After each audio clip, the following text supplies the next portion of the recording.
Pour trouver tous les diviseurs d'un nombre aléatoire, il faut déjà savoir décomposer ce nombre en produit de facteurs premiers. Je vais traiter un exemple, mais la méthode sera toujours la même, peu importe les exemples qu'on traite. Donc moi, je vais travailler avec le nombre 105. Mon but dans cette vidéo, ça va être de trouver tous les diviseurs de 105 sans en oublier un seul. Donc déjà, ce que je vais faire, c'est que je vais décomposer 105 en produit de facteurs premiers.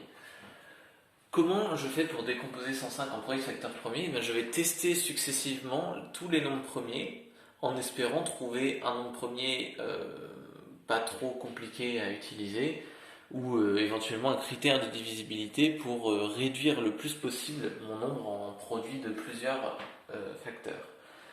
Ici, je remarque que déjà 105 n'est pas divisible par 2 puisqu'il est impair. Par contre, je remarque qu'il est divisible par 3 puisque 1 plus 0 plus 5 est égal à 6 et que 6 est bien divisible par 3. Par conséquent, je sais que 105 s'écrit 3 fois quelque chose.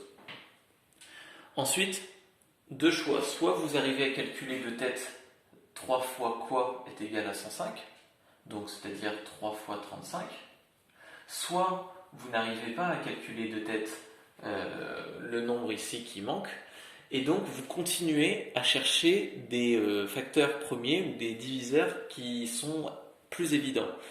Là, ici, il y en a un qui saute un peu aux yeux, c'est 5, puisque ici j'ai un nombre qui se termine par 5, alors 5 est forcément un diviseur de 105. Je peux donc écrire 3 fois 5 fois quelque chose. Je sais que 3 fois 5 fait 15, et maintenant il faut que je trouve 15 fois quoi est égal à 105. Là, ici, on en revient encore au même souci. Ensuite, je ne retrouve pas d'autres diviseurs évidents, donc là, je suis obligé de faire travailler ma tête et de trouver que le nombre manquant était 7. D'accord? Donc, soit vous faites comme ça, donc en une étape, vous avez 3 fois 5 fois 7, soit à la première étape, vous écrivez 3 fois 35, et ensuite 35, vous l'écrivez comme 5 fois 7. Dans tous les cas, ça revient même. Maintenant, je vais lister les diviseurs de 105 grâce à cette décomposition. Donc déjà, dans un premier temps, il y a deux diviseurs qui sont évidents et qui seront toujours là. Ce sont 1 ainsi que le nombre lui-même, 105.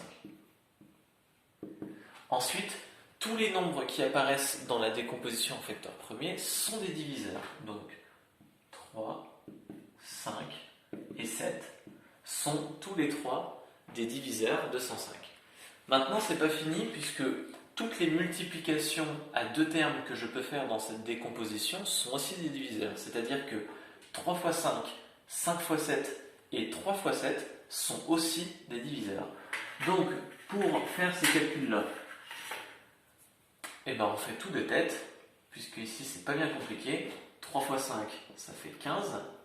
5 fois 7, c'est égal à 35. Et enfin, il ne faut pas oublier 3 fois 7, même si les nombres ne sont pas côte à côte.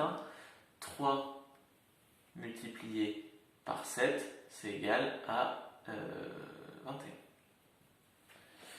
Donc, ça nous fait trois nouveaux diviseurs que je vais noter, c'est-à-dire 21, ainsi que 35 et 15. Et là, le dernier diviseur qu'on aurait pu trouver, c'est en faisant la multiplication totale, sauf que toute la multiplication donne 105 que j'ai déjà écrit ici. D'accord? Si j'avais eu 4 nombres successifs dans la décomposition en facteurs premiers, alors j'aurais aussi effectué toutes les multiplications avec 3 termes, en plus des multiplications avec 2 termes. D'accord? Au final, toutes les multiplications qu'on peut faire dans cette écriture-là, en enlevant un ou plusieurs nombres, seront forcément des diviseurs.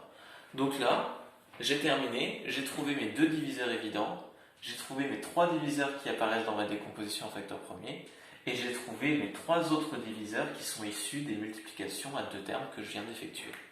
Donc, j'ai trouvé les 8 diviseurs diviseur 205 en totalité.